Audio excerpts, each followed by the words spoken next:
Well, should we be paying off the car early or not? Let's talk about that. Two examples here where it might and it might not make sense to pay off that car early. So, car loans, right now I grabbed the rate from a credit union, 5.75% interest.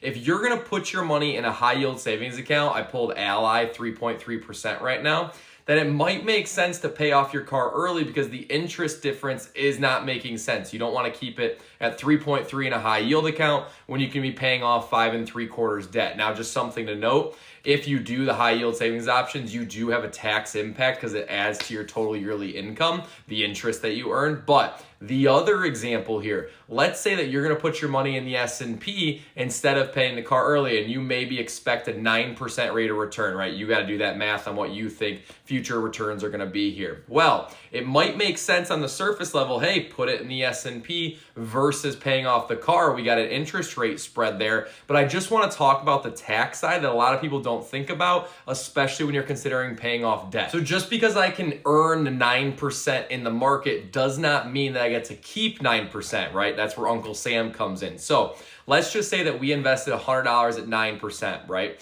In 1 year, we should have $109 if it's a straight line 9%, or a gain of $9. Now, if you keep that investment for more than a year and it's a long-term capital gains, you're probably going to pay about 15%. Depending on your income, it's 0, 15, or 20. But on that $9 gain, you're going to have to pay $1.35 of tax. So we thought we would get a 9% rate of return, but after we pay the tax or factor that in, it's really only a 7.65% rate of return. Still higher than what the car loan was going to get us if we paid it off, but just an extra factor to consider, especially if you're going to choose the debt or investing and what you're going to do. That is the process that I would walk through if I was going to pay off debt or invest, and depending on what I would do, that's what the math would tell me. Chris Lee, Everyday Finance. I will see you guys in the next one.